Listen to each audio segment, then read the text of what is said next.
What's going on, everybody? Welcome back to the Revival Method podcast. I'm your host, Dr. Brandon Parker, and today is a pretty awesome episode because I want to give you all the things that you will need to know to lose the body fat that you're looking to lose, because I understand how frustrating it can be to try to lose this body fat, put all your time and effort into this, and just to feel like you're spinning your wheels and not getting the results that you're looking to get.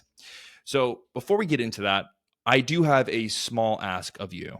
If you've been listening to this podcast and you've been getting value from these episodes, please take this small amount of time that it takes to hit the 5-star review on whatever you're listening to, whether it be YouTube, hit the like button and comment below.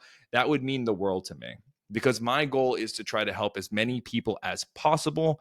And the only way I can do that is if this podcast becomes more visible to people that are listening.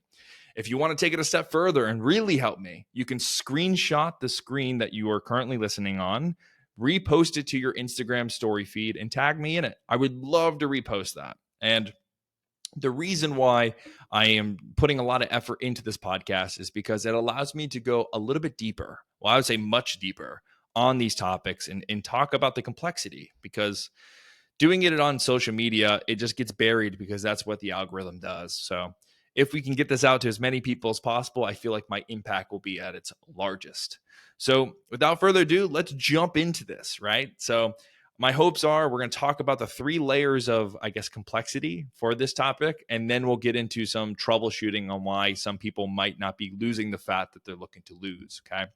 So layer 1, you have to understand that our body abides by the law of thermodynamics. Now, that being said, the law of thermodynamics in social media world can be a little bit simplistic and reductionist. Now, it is true we have to burn more calories than what we're currently consuming in order for us to lose weight. Now, that kind of disregards the complexity that comes with the lifestyle factors that we have to work around to make this law work. But it does ultimately come down to this law. So if we are not getting the results we're looking for, we have to ask ourselves, why are we burning less calories than what we're currently consuming? Is it the fact that we're not actually burning the amount of calories that we think we're burning? Or perhaps we are eating more calories and we're unaware of it, right? So when in doubt, ask yourself that question, and it really does center you. It doesn't really it doesn't put blame on something you can't control. It really holds you accountable. And I think that's very important for something like fat loss, because it is a slow process. And it is something that does take a little bit of introspection of, why am I not getting the results I'm looking to get? So that is layer 1. When in doubt, layer 1 is the principle that you need to understand. But to add a little bit more on top of that, a little bit more nuance on top of that, let's talk about how our body burns these calories on a day-to-day basis. So by a large stretch, our basic metabolic rate is what spends the majority of our calories on a day-to-day basis. So what I mean by that is, our basic metabolic rate is the amount of calories our body needs to just live and breathe. So if you were to wake up and you laid in bed all day and went back to sleep, that would burn 60 to 70% of your daily caloric intake. That's a large amount of calories, okay? Your second calorie expenditure, I would say the second largest category of where we burn the majority of our calories, is our non-exercise activity. Our non-exercise activity can be summed up in fidgeting, or talking with our hands, walking to and from the bathroom, yard work, basically any activity that's physical and not formal exercise.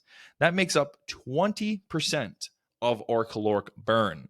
So we're looking at anywhere between 70 to 80% of our caloric burn just by simply living and breathing and fidgeting and walking to and from the bathroom, right?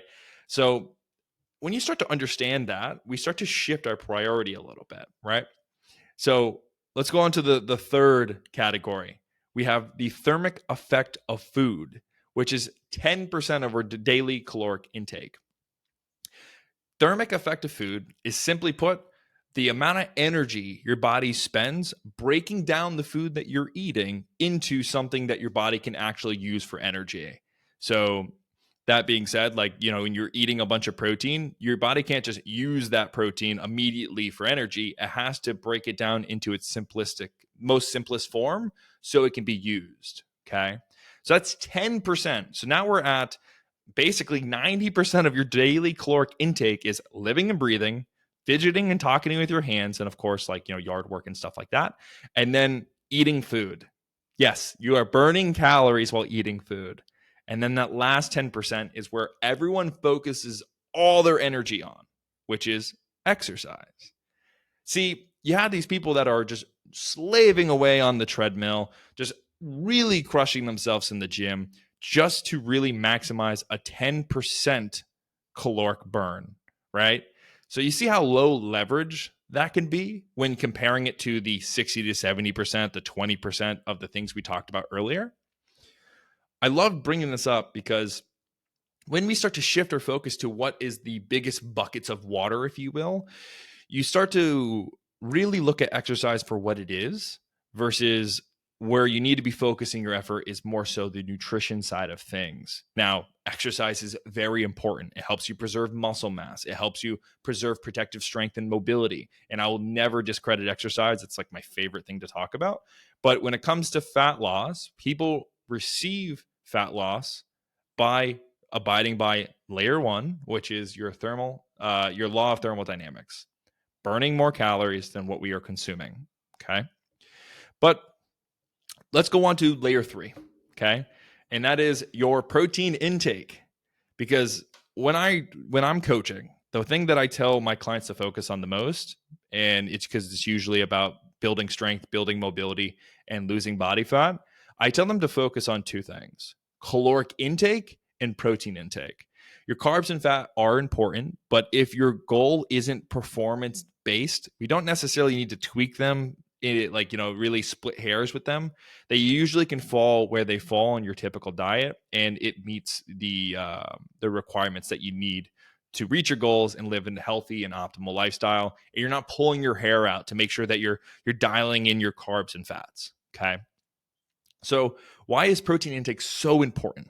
Well, when we are in a caloric deficit, because that's what we need, like when we are burning more calories than what we are consuming, our body needs to start searching for energy sources. Okay. So that's where we start to break down body fat, but we also start to break down muscle mass. Muscle mass is metabolically active, which means our body needs more calories in order to preserve muscle mass. So one way that we can preserve that muscle mass to make sure that we are not losing it like crazy in a fat loss phase is we need to eat protein, because that's the building blocks of our muscle. So by simply eating more protein in a fat loss phase, we are going to make sure that we have enough muscle to, one, have protective strength, two, actually have something that looks good when we're burning all that fat, right? You'll see this in the industry be thrown around. It's called the phrase skinny fat. You have these people that don't eat enough protein, they crash diet, and then when they get to their goal weight, they look not good. And even the people that did the weight loss, they'll even agree, like, I don't look the way I thought I would look. Well, that's because when you lose body fat, you're just exposing what's underneath it. And if you don't have the muscle mass, you're still going to look like this ill-defined person that's not achieving the physique that they ultimately sought out seeking, right? So that being said, so you get the physique you're looking for, but I also like to talk about it like this. Remember the third largest category of our caloric burn, which is the thermic effect of food. If we increase our protein, we're not only preserving muscle mass, which has a whole host of benefits, but we're also going to make sure that we feel fuller for longer. So we don't eat more calories, which makes our diet much easier. And then the third thing is it boosts our thermic effect of food, right?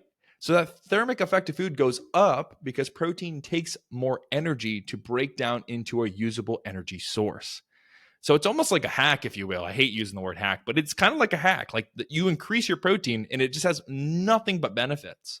Now, that being said, Your protein intake should be informed by your healthcare provider. If you have pre-existing kidney issues, you want to talk to them to make sure that your kidneys are healthy enough to up your protein intake. But if you are somebody that is healthy with no issues, you can definitely eat the optimal amount of protein intake, which is going to be 0.8 grams per body pound. If you are a 100-pound person, that is 80 grams. If you're a 200-pound person, that's 160 grams. Anything past that, I'm terrible at math. Break out your calculator.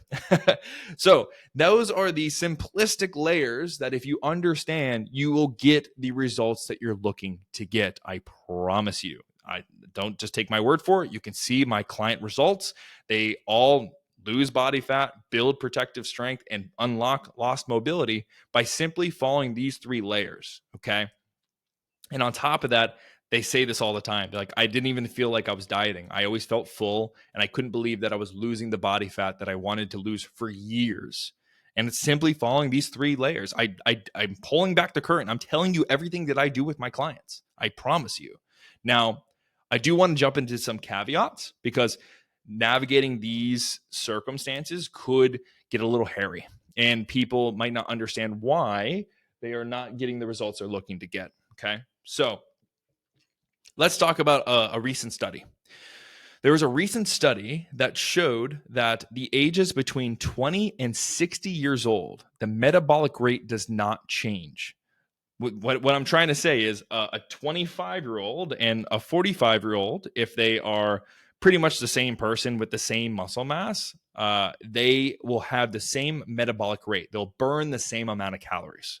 That's pretty crazy if you think about it, because we used to think, I'm getting older, I'm 40 years old, my metabolism slowed down. I used to eat like this when I was a teenager. I don't know why I'm putting on all this fat. It's not your metabolism. It's all the lifestyle factors that comes with being an older adult. You have a career that you're super stressed about. You have kids. Now you're probably eating their leftover chicken nuggets because you don't want to throw them away, right? You have the fact that now you're, instead of, going to gym class or playing sports, your pastime might be something more sedentary like bowling or golf, right? Unless you're walking the course, of course. But these are the things that you have to consider, because these are the actual large levers that are going to decide whether or not you're burning calories, right? So they did find after 60 years old, you start to see a slow decline in metabolism. It's about 1%. And to paint you a picture, because it's a slow decline, it's not something that would just hit you like out of nowhere, like, wow, how did I put on 15 pounds? It doesn't work like that. Because that being said, if we just do the math, let's say that you're eating 2,000 calories, 1% of that is 20 calories. So that would probably be a bite of bread, right? So like a bite of bread difference between like 60 and 62 isn't the reason why you put on 15 pounds. You see what I'm saying? So yes, there is a slow decline in metabolism as we age, but it's not something that we should really point to be the culprit when there's much larger leverage points. Okay. Now, I do want to jump into a little bit of hormones and metabolism because it does play a large role. Okay. For somebody that is aging, especially the female going through, let's say, menopause, or the male that's losing testosterone as we age, you'll start to see similar things. First, let's talk about the female, and then we'll talk about the male. For the female, you'll start to see loss of estrogen for menopause, and estrogen is anabolic. So we actually start to lose muscle mass when estrogen goes down. So with less muscle mass means our basal metabolic rate goes down, which means we're not burning as much calories because we have less muscle, right? We also see the fact that, stress goes up and sleep is compromised because of hot flashes, irritability, all these things that come with menopause. And that tends to lead to different lifestyle factors. If you are tired and feeling like garbage, the chances of you taking the stairs, the chances of you eating foods that align with your goals but takes more effort to prepare, all go out the window because you feel bad. And I totally get it. But these are the things that we can actually control. Whereas menopause, unless you go down the hormone replacement therapy route, you don't necessarily have direct control on. And once again, I'm always focusing on the controllable variables because at the end of the day, we're taking accountability for our circumstances. We can make changes on the things that we can control. Okay. So once again, hormones, as they go down, our muscle preservation also goes down.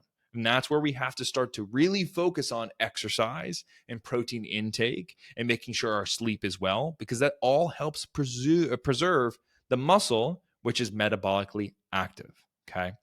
So as you start to consider hormones, the things that we want to do is just basically the same thing that we would do if we're younger. We just have to be a little bit more aware as to why things are changing and the reason why we might have higher stress and also worse sleep.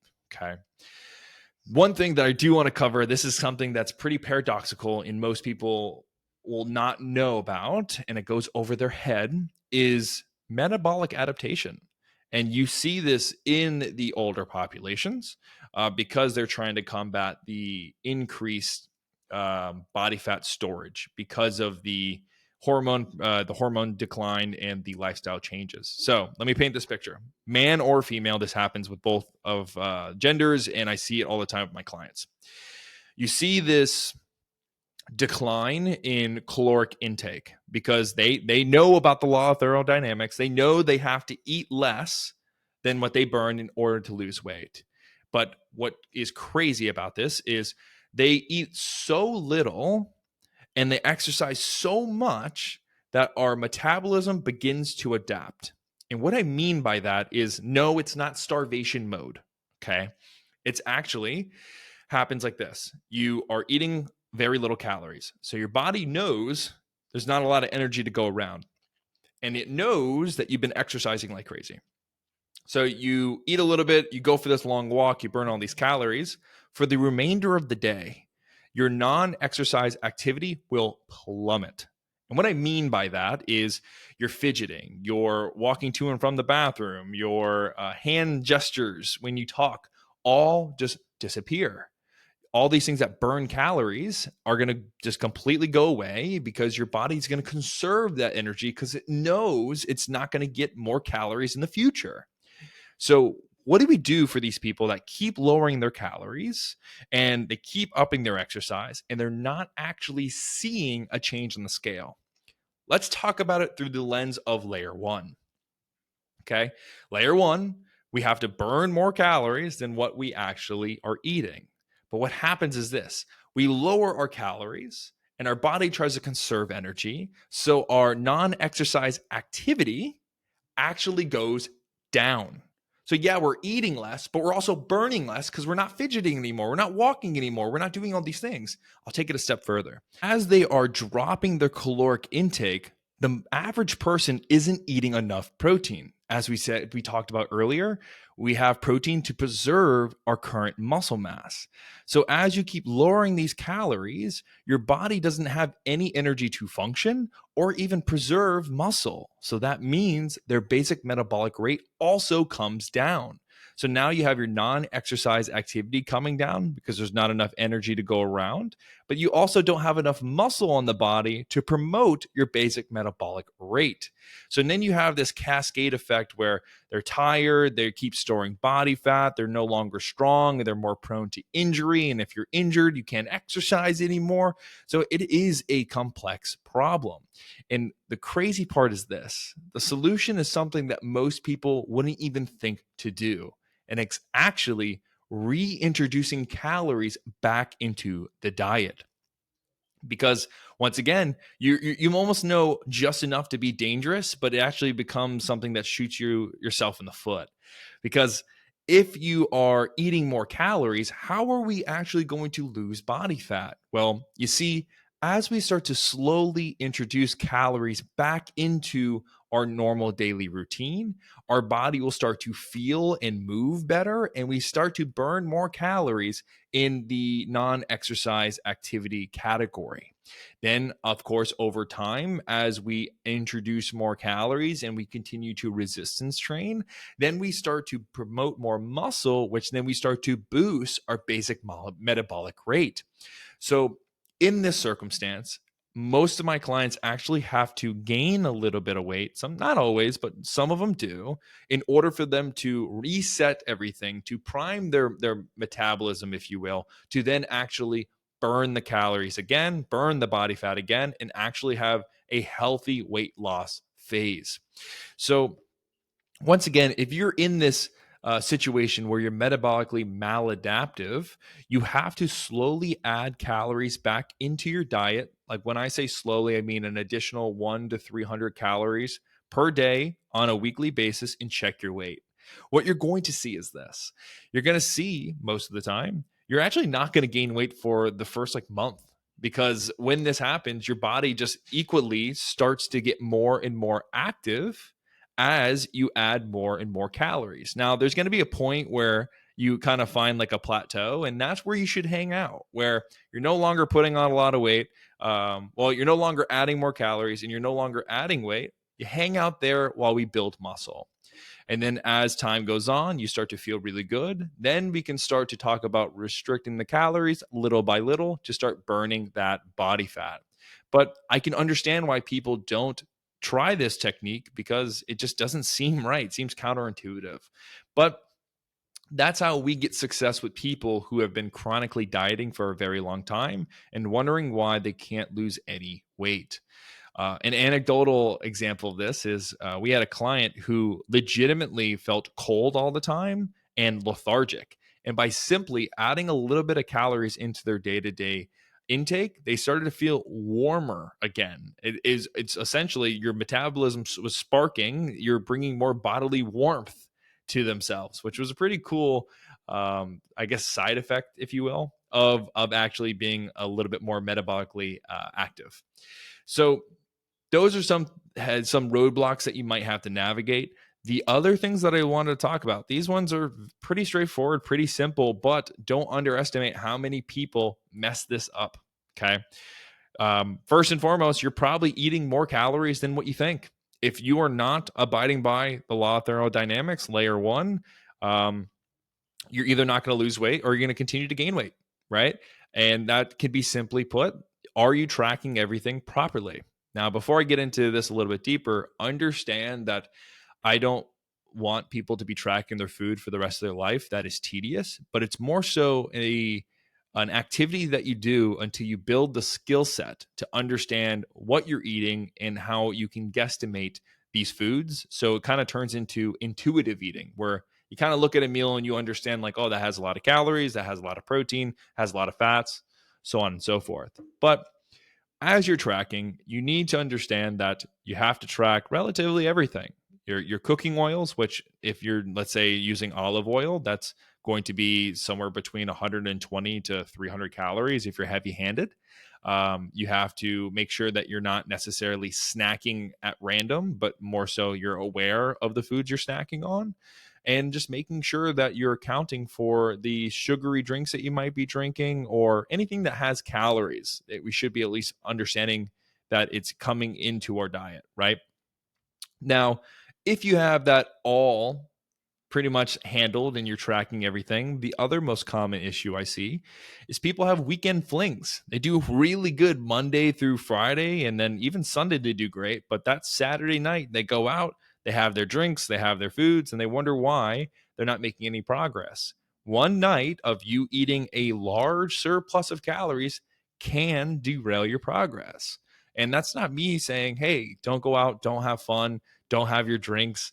That's not realistic, and that's not sustainable, and that's not a real lifestyle. You have to build it into your diet.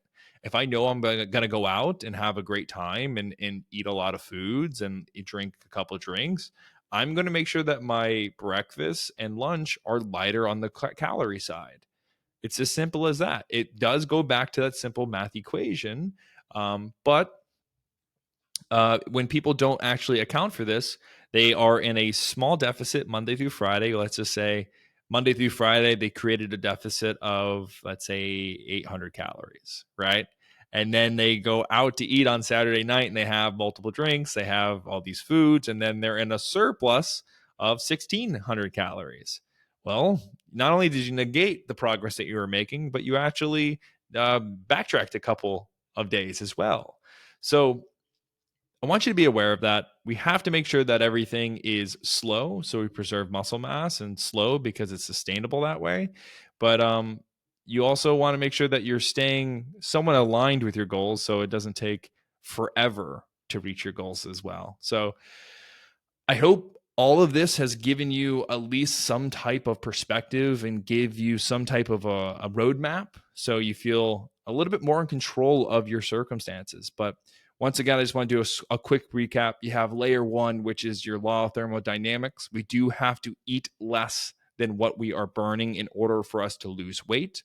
We also have to make sure that our protein is higher. So when we are in a caloric deficit and we're losing weight, the majority of that weight is going to come from body fat and not our muscle mass. And just remember, 10% of our daily caloric intake is exercise, whereas 20% is our non exercise activity and 70% is our basal metabolic rate. So before you go on to the treadmill and slave away for hours on end, remember there are easier ways to get the job done. There are more sustainable ways to enjoy your life while trying to achieve your goals at the same time.